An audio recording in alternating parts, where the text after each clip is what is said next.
it's not money that changes the world, but people?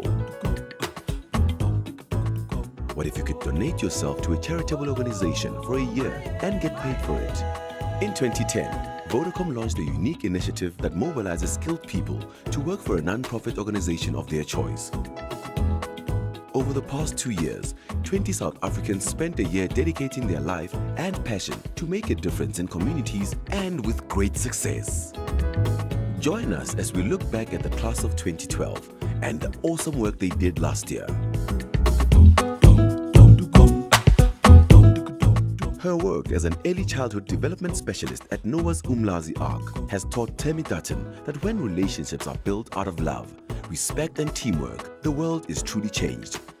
To ensure that the foundations are laid for the optimal educational, emotional and social development of the children, she instituted age-appropriate toilets, a music school, library and fantasy play area, all from the creative conversion of old containers.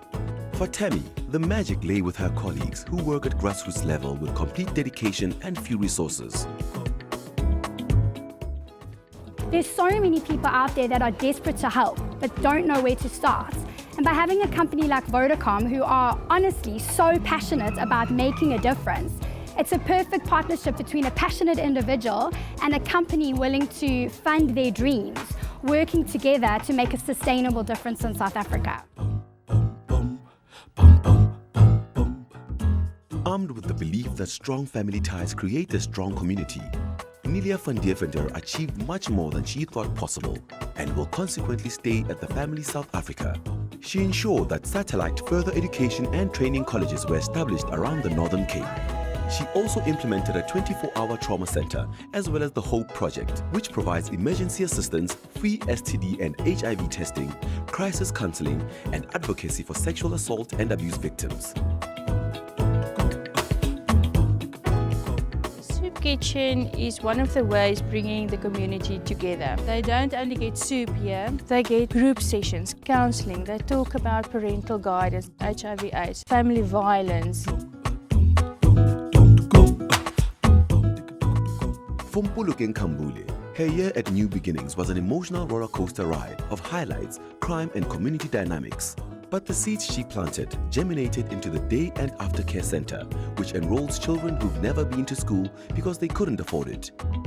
Children also get help with homework, enjoy holiday programs, and can play in the toy library. Mpulukeng also threw herself behind a cleanup campaign, constructing a park, teaching parenting skills, and running awareness campaigns about self-empowerment, health, and education. I have worked in all kinds of communities, but never in my social work life have I spent so much time in an informal settlement. It has also moved me to make sure that I do more for other people.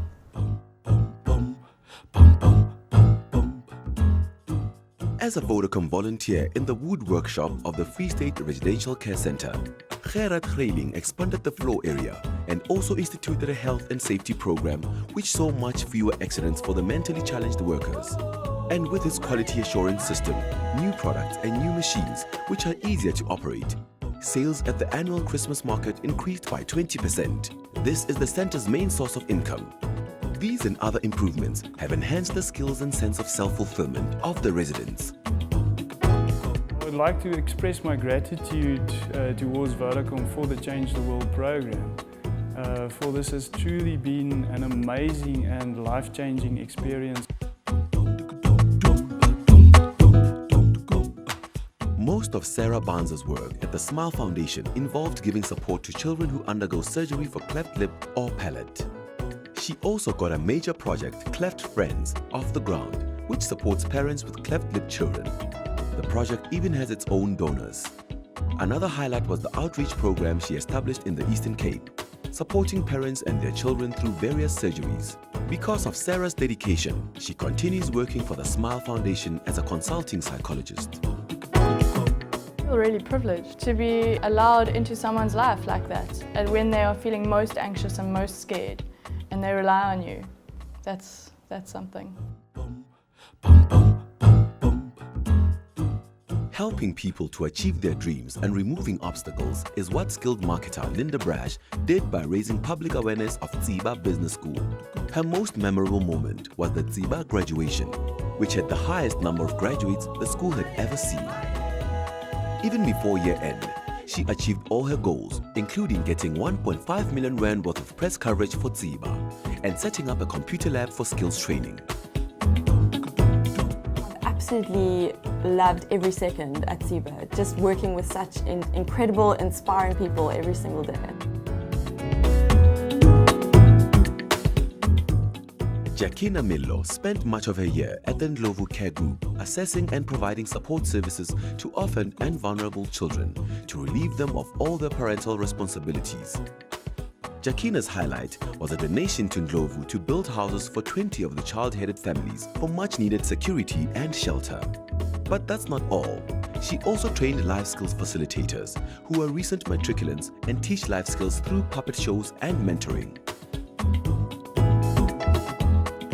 Orphans in this area live under very difficult circumstances because they don't have any adults to supervise them. My involvement in the housing project was to identify child-headed families that meet the criteria. Working at the Association for Persons with Disabilities in Limpopo has opened Sindile Khubushe's eyes to the many challenges that people with disabilities face.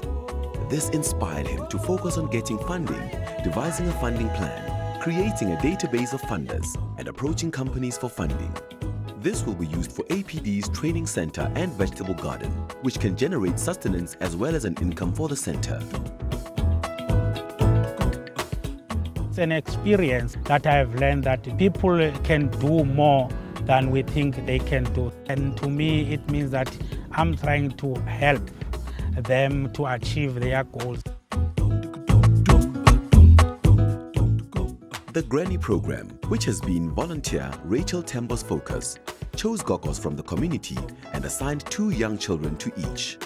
Rachel noticed that by spending 2 hours a day with the grannies, orphaned children with bonding issues quickly responded to the love and individual stimulation and overcame their developmental lags and need for constant attention.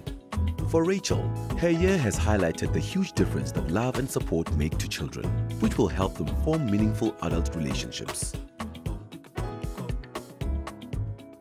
It makes me realize that you can actually be self-fulfilled by seeing the differences that other people are doing. Give special attention to these children, and this, to me, I am very humbled by their work, so it's amazing. Nurse Nikki Hubert has given the elderly at Algoa Bay Council for the Aged a new youthful lease on life, thanks to the various services she implemented which meet their physical, mental, emotional and social needs.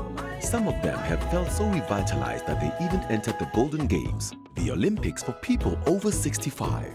This is thanks to the 3 medical clinics Nikki instituted, which keeps residents feeling young. The residents are also kept alive by writing humorous stories for her blog, Ode Marnokni Goat. And every month, Nikki holds health talks followed by dancing and socializing. Holistically, I try and look after the whole person. So yes, to protect them, to support them, to guide them, and to let them have the golden years they deserve.